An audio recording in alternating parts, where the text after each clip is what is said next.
Before the incident at the public swimming pool occurred, the pool manager named Greedy announced that the pool would be closed for 4 days.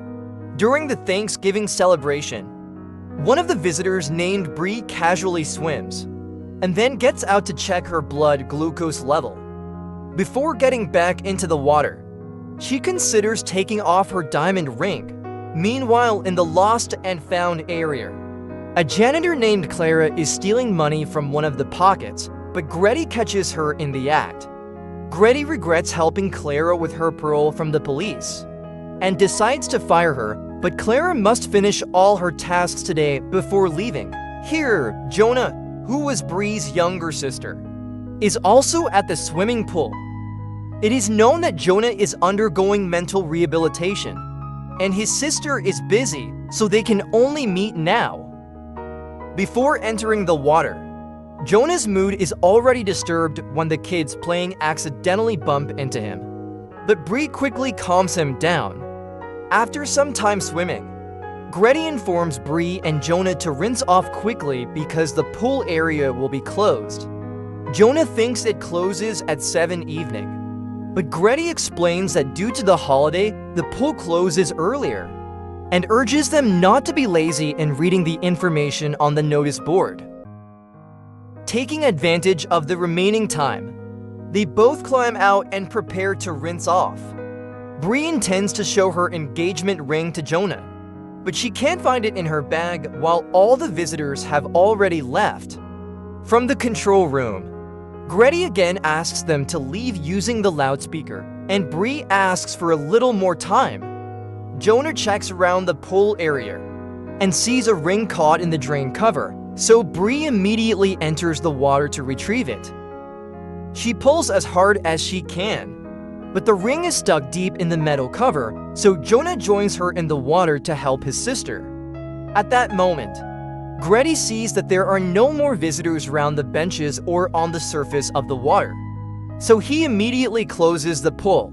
The siblings, still occupied with the ring, even with Jonah's hair caught in the drain, are unaware that a fiberglass layer is slowly covering the entire pool area.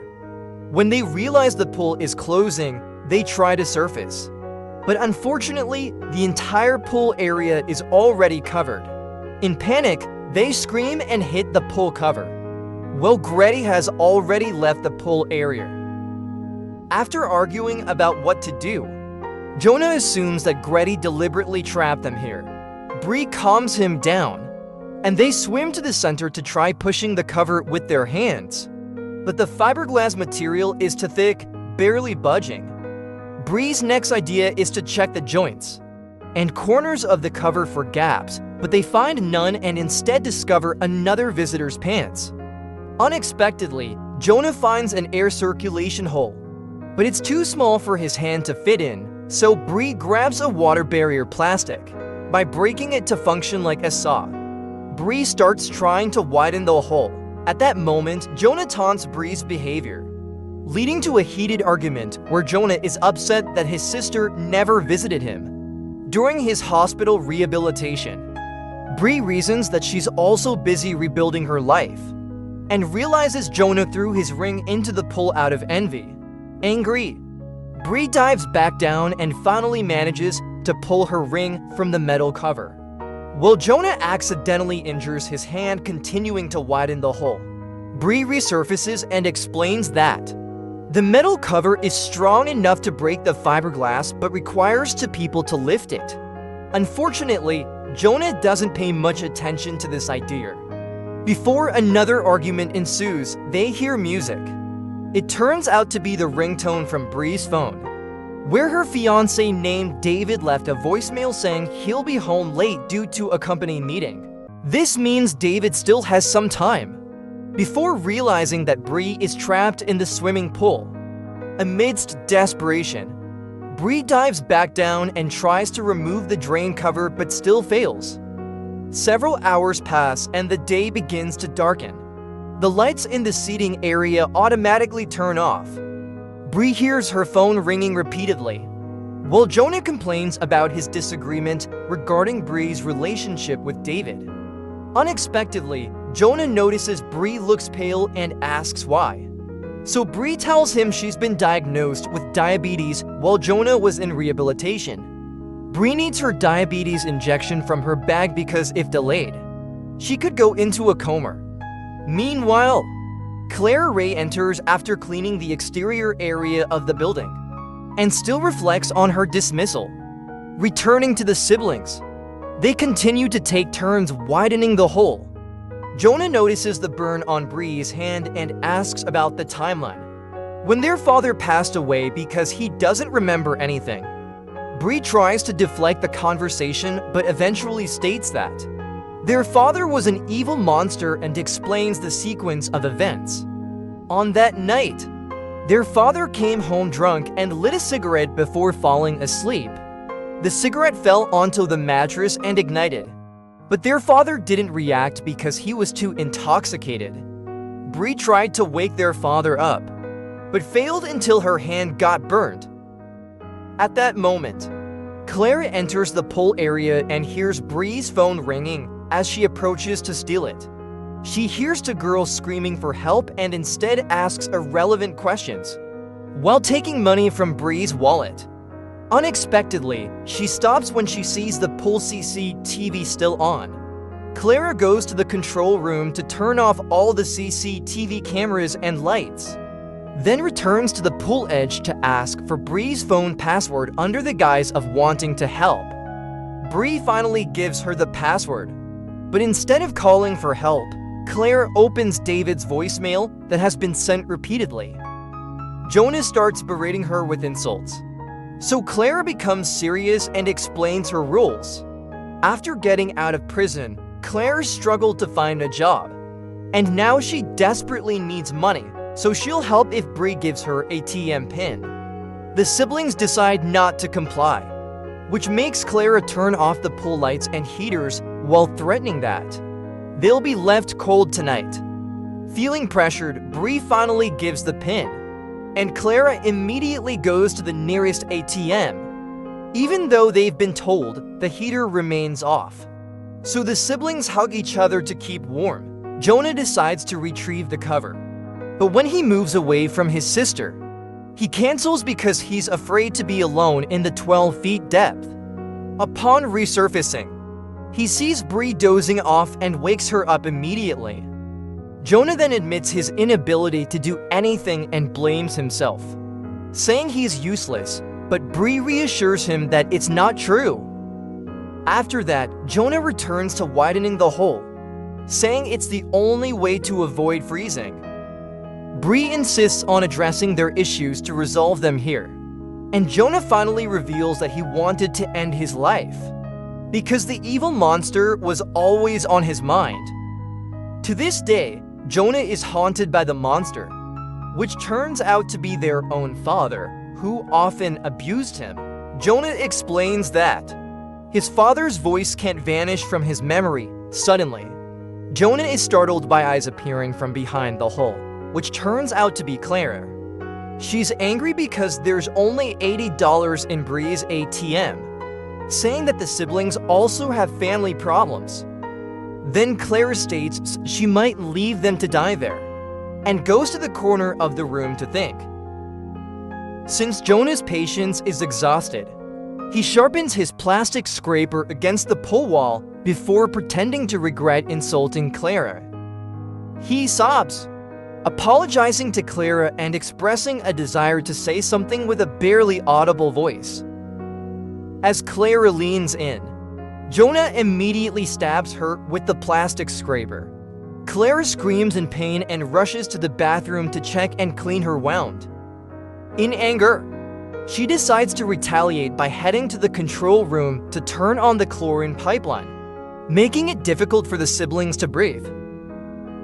Struggling to stay conscious, they try to block the pipeline with their hands and the swimming trunks they found earlier, but the pressure is too strong and pushes them away. Unexpectedly, Bree loses consciousness and begins to drown, prompting Jonah to lift her head until she regains consciousness. Struggling to breathe, they scream that Clara could kill them.